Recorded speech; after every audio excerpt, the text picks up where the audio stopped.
you so much for taking the time this morning to come to listen to our awards workshop and community initiatives presentation. I'm Sara. And I'm Kaira. Let's get started. So first we'll start with a quick awards workshop and go over some team attribute awards, and then we'll dive into our community initiatives. So the Team Attribute Awards recognize the success of teams in developing strong partnerships with the community, recruiting members, fundraising, and outreach efforts to spread the mission of FIRST. Teams are evaluated against the criteria for each award, and most judging is done in the pit and by observation, both on and off field performance during matches. And the Impact Award is the only team attribute award that requires an actual submission. So, the All Star Award is one of the most prestigious recognitions for first year teams in First. This award is given to a rookie team that demonstrates competitiveness both on and off the field. That means excelling not only with their robot, but also in areas like outreach, leadership, vision, and community impact. It's essentially for a team that shows the potential to become a future First Impact Award team. Judging happens at each regional or district event and is conducted both in pit through interviews and during play on field. This ensures that the team's spirit, effort, and alignment with First's mission is assessed comprehensively. So next we have the Engineering Inspiration Award. The Engineering Inspiration Award celebrates outstanding success in advancing respect and appreciation for engineering within a team, school, and community. It's awarded based on judges' interactions and observations of team members' presence at the tournament, the team's inventiveness and ways to recruit students, the effectiveness of the team's outreach efforts, as well as the achievement of the first mission and ability to communicate that at the competition and also away from it. Now, moving on to the Impact Award.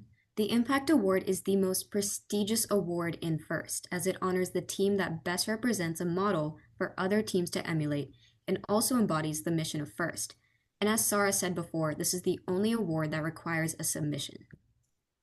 So here's a quick overview about the submission and some hidden parts. So the submission includes 13 executive summaries, a 10,000 character essay, and an optional video that will be presented at the event if the team wins.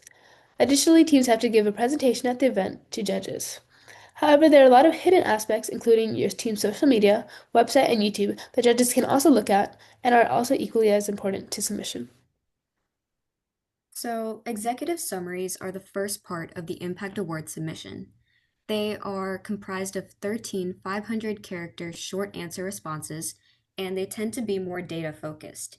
They require specific responses that completely answer the question being asked. An example would be describe your team's initiatives to assist, mentor, and/or start other first teams with an emphasis on activities within the past 3 years.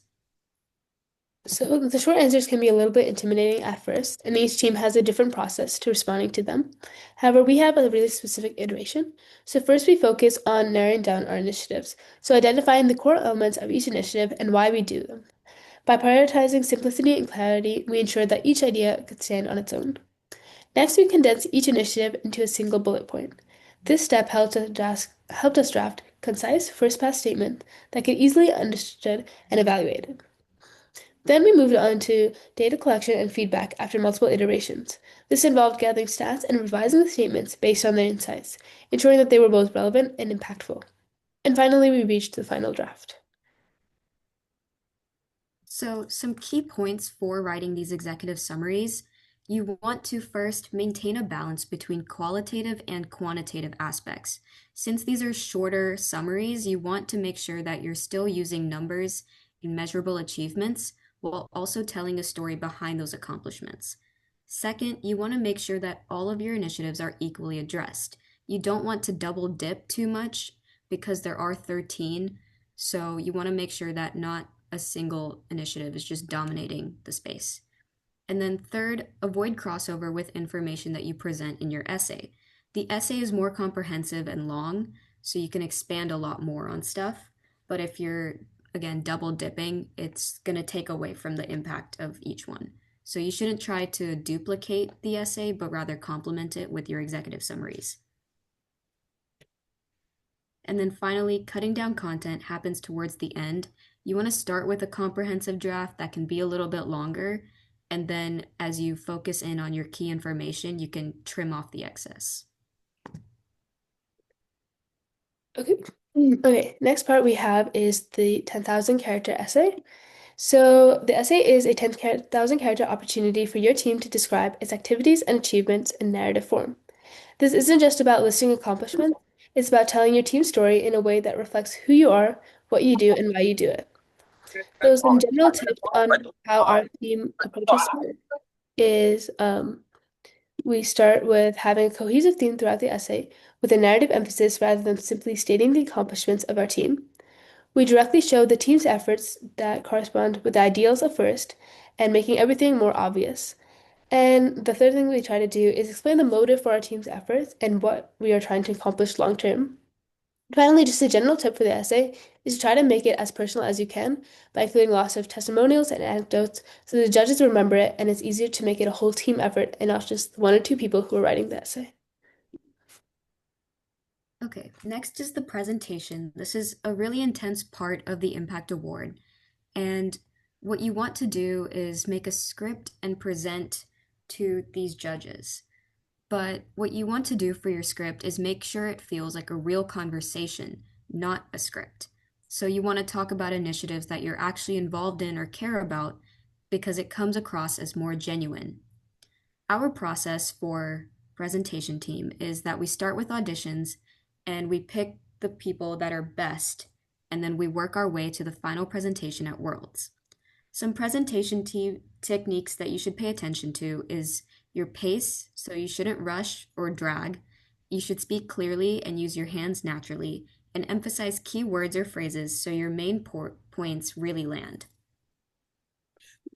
And then the last part is the video. So as we talked about in the beginning, it is optional, but it will be played in the event that your team wins.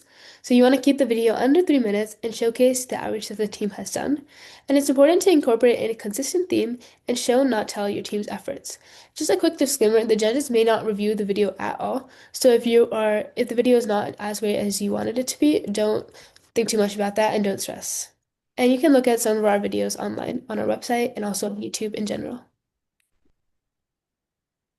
Now we're going to focus on our community initiatives and how you can emulate them.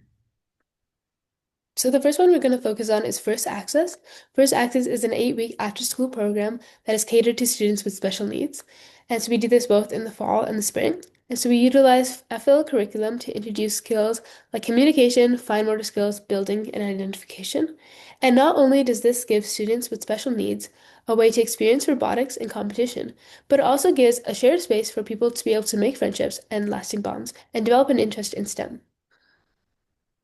Our next initiative is STEM Girls. This is an event that we hold monthly, and it's catered to younger students to ensure that we have an early intervention because getting involved early makes a really big difference.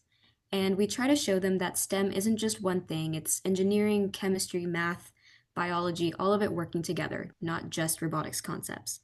And one of the most important parts for us is representation.